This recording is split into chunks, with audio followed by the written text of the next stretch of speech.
සම්බන්ධතාවය පටන් ගත්ත දවසේ ඉඳලා මැරෙන දවස වෙනකම් එහෙම නැත්නම් ජීවිත කාලය පුරාවට පුරුද්දක් විදියට කරන හැමදේම කරන්නේ ඔයා වෙනුවෙන් කියන අදහස් තමයි පළ කරන්නේ. ඉතින් පුතේ අන්න ඒ වගේ වෙලාවට ඔක්කොම ටික කවර් කරගන්න අපි හොඳට වැඩේ කරගන්න බෑ. ඔක්කොම ටික කවර් කරගන්න කොහොම හරි මොනවා හරි ඉෂුව එකක් වුණොත් කියන්නේ. නමුත් හරි පුතේ අපි අද තාම වැදගත් වෙන පාඩමක්. ඒ කියන්නේ අපිට ස්පෝකන් වල වැඩි හරියක්ම හම්බ වෙන්නේ වැඩි හරියක්ම අපිට භාවිතා වෙන්නේ මෙන්න මේ වාක්‍ය රටාව. එහෙම නැත්නම් මේ ටෙන්ස් එක. නේද? අපි කතා කරද්දී අපිට ලොකු ටෙන්සස් ඕන වෙනවට වඩා ඒවත් අපිට ඕන වෙනවා. නමුත් මෙන්න මේ සරල වාක්‍ය රටා තුන තමයි ප්‍රධාන වශයෙන්ම අපිට ඕන වෙන්නේ. මේ වාක්‍ය රටා තුන හොඳට අපි අවබෝධ කරගත්තොත් අපිට අපේ කතනේ ලොකු කොටසක් ආවරණය කරගන්න පුළුවන්. උදේ මාව ඇහෙනව නේද? I do my homework every day.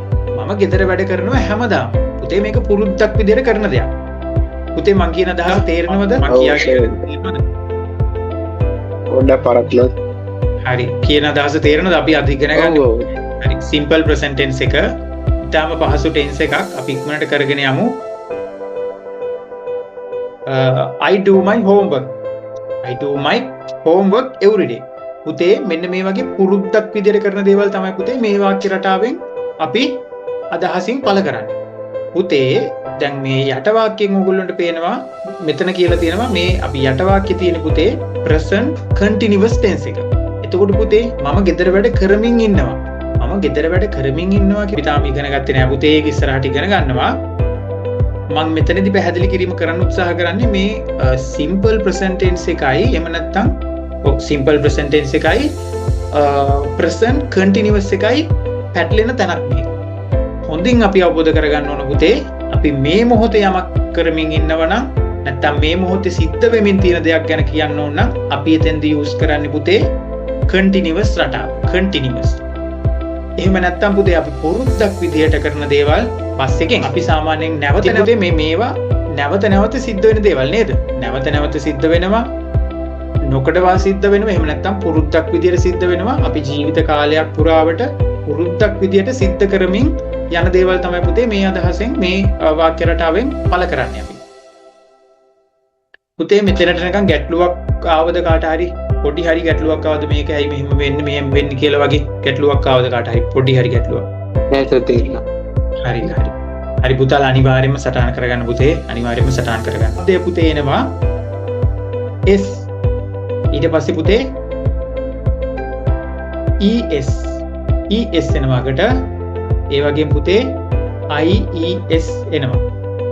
පුතේ එක්සැම්පල් එක විදිහට බැලුවොත් දැන් අපි මේ ගත්ත eat කියන එක eat කියන්නේ verb stem එකක් පුතේ. verb stem පවතින්නේ බහුවචන ස්වරූපයෙන් හැම වෙලාවෙම. ඒ කියන්නේ ක්‍රියා මූලය එහෙම නැත්නම් ක්‍රියාවක මුල් ස්වභාවය පවතින හැම වෙලාවෙම බහුවචන විදියට. මෙන්න eat තියෙනවා පුතේ. eat පුතේ ඒක වචන කරන්න අපි ඒ කියන්නේ ඒක වචන noun එකක් එහෙම නැත්නම් ඒක වචන උක්තයක් එක්ක වාක්‍යයක් හදද්දී අපි eat කියන එක මේ simple present tense වලදී eats වෙනවා. eats මෙන්න අගට s එක යෙදුවා පුතේ. අගට s එක යෙදුවා. පුතේ වගේම සමහර වචන තියෙනවා පුතේ අගට es දාලා තමයි ඒක වචන කරන්නේ. පුතේ අපි හැමෝම දන්න ජනප්‍රිය අපිට නිතරම ඕන වෙන වචනයක් තමයි මෙන්න මේ go කියන්නේ පුතේ. go කියන්නේ go යනවා. verb stem එකක් ක්‍රියාවේ මුල් ස්වභාවය. පුතේ මේක ඒක වචන කරද්දී අපි මෙන්න es අගට දැම්මා. es මෙහෙම වචන ගොඩක් නැහැ පුතේ. බොහොම සීමිත ප්‍රමාණයක් තියෙන්නේ. ඒව මම දෙන්නම්. ඔයාලට තියෙන්නේ බලලා අවබෝධයක් ගන්න. පුතේ මෙන්න goes වුණා.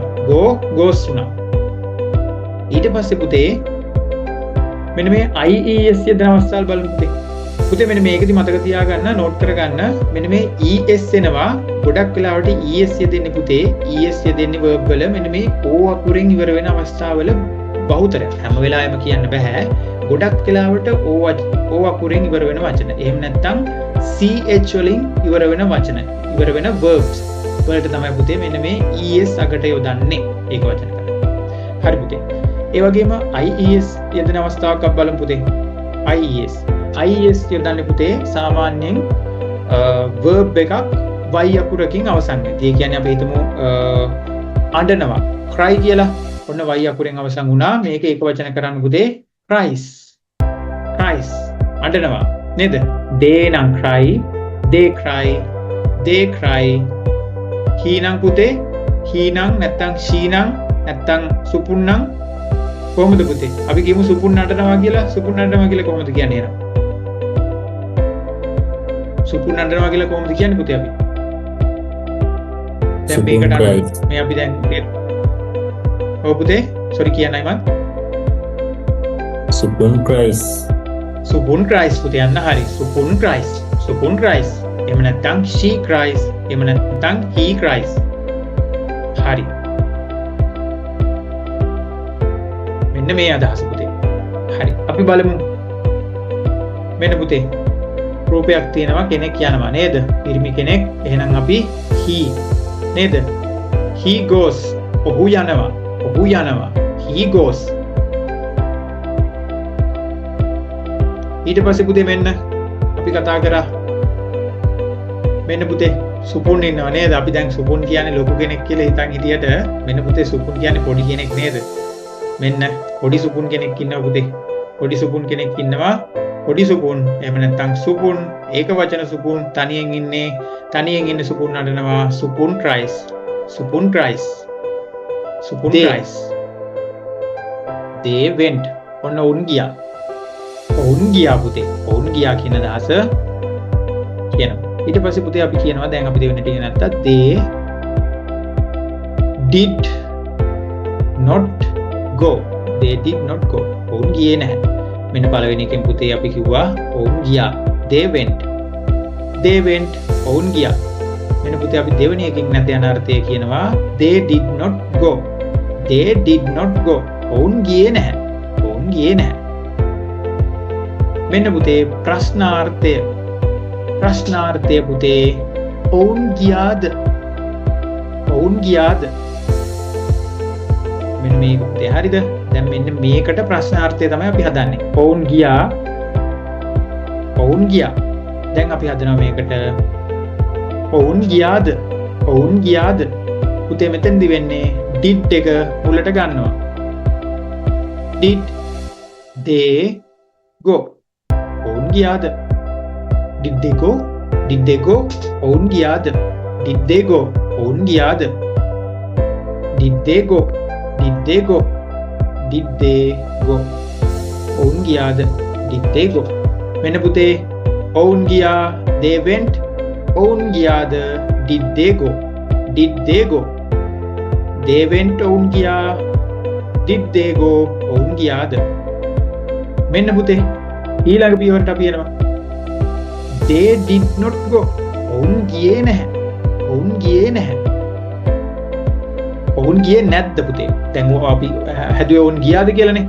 මෙතනදී ඔවුන් ගියාද කියලා අපි හැදුවා. මෙතනදී ඔවුන් ගියාද කියලා හැදුවා. ඔයා පුතේ කාමරය ඇතුලේ ගමන කට්ටියක් අවුරුද්දට ගෙදරට ඇවිල්ලා පුතේ ඔන්න ඔයා කාමරය ඇතුලේ හරි කොහේ හරි ඉඳලා ඊට පස්සේ කුස්සියේ අම්ම ඔන්න තේ හදන ගමන් ඉන්නවා. ඊට පස්සේ අම්මගෙන් ඇවිල්ලා රහසින් අහනවා කනට කුරුල්ල පුතේ ඒගොල්ලෝ තාම ගියේ නැද්ද? ඒගොල්ලෝ ගියේ නැද්ද තාම? අයියෝ ඒගොල්ලෝ ගියේ නැද්ද? ගොඩක් වෙලාට අහනවා නේද පුතේ? අයියෝ ඒගොල්ලෝ ගියේ නැද්ද තාම? කියලා අහනවා නේද පුතේ? ඒ අදහස අපි අහන්නේ ඔවුන් ගියේ නැද්ද? ඔවුන් ගියේ නැද්ද? අපි අහනවා පුතේ මෙන්න පුතේ අයිඩියා එක ගියාද ඔළුවට? ඔවුන් ගියේ නැද්ද? තේරුණා නේද? හරි. අපි තව වාක්‍යයක් We traveled to Kandy last weekend. අපි ගිය සතියන්තයේ මහනුවර ගියා. ඒ කියන්නේ පුතේ simple past tense වාක්‍යයක් මේක. මෙතනදී පුතේ අපි කතනයේදී මේ to හලලා කතා කරන්න පුළුවන් වැරදි නැහැ. ගොඩක් අය මේක for විදිහට තමයි කියන්නේ පුතා. පුළුවන් නම් පුතේ මේක අපි කතනයට හුරු කරගන්න 20 - 4. ඒ කියන්නේ අල් රයන්න අන්තිමට කියවෙනවා. 20 - 4. එහෙම. පුතේ මෙන්න 6 වැඩි කිරීම 2. 6 වැඩි කිරීම 2. 6 times 2. 6 times 2. 6 වැඩි කිරීම 2. 6 වැඩි කිරීම 2. 6 times 2. පුතේ 8 බෙදීම 2. 8 බෙදීම 2. 8 divided by 2. 8 divided by 2. මෙන්න පුතේ 150. 150 කියන එක 50%. 50%. 50% නෙමෙයි පුතේ 50% නෙමෙයි 50% නෙමෙයි 50%. හරි සංදීප් පුතත් කියවන්න 50%. අන්න පුතේ පොඩ්ඩක් වෙනස් කරගන්න වෙනවා හිමීට පුතේ ඔළුවට ගන්න 50% පුතේ මෙන්න මෙහෙම කියවන්න per විතරක් ඉස්සලා ඔළුවට ගන්න පුතේ මෙන්න මේක මම කියන දේ කියවන්න කලින් per හරිද මුලින්ම කියන්නේ per ඊට පස්සේ පුතේ per කියන්නේ per විදිහට තමයි කියවන්නේ ඊට පස්සේ cent cent cent ඊට පස්සේ පුතේ අපි මේක සම්පූර්ණයෙන් කියවනවා percent නිකන් හිමිහිට කියවන්න පුතේ මෙහෙම එතකොට තමයි අපිට කියන්නේ percent අන්නේ විදිහට percent හිමිහිට පුරුදු වෙන්න පුතේ හිමිහිට 50% ඔව් තේජාන් පුතත් කියවන්න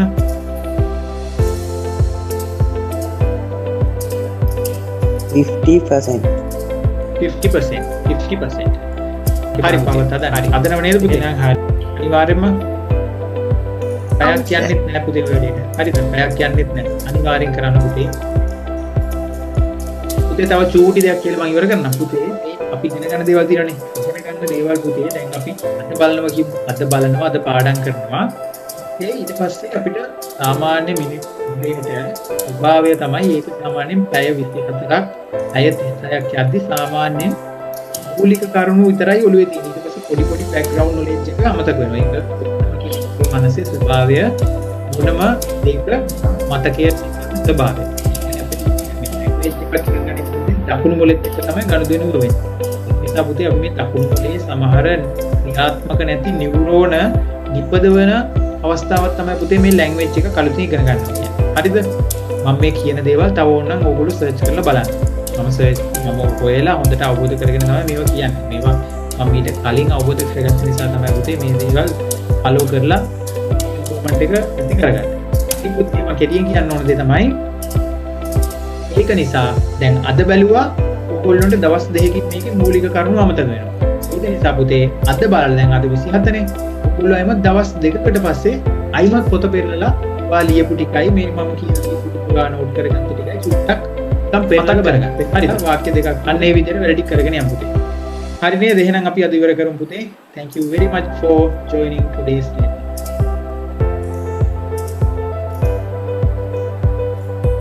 Thank you, sir. Good night.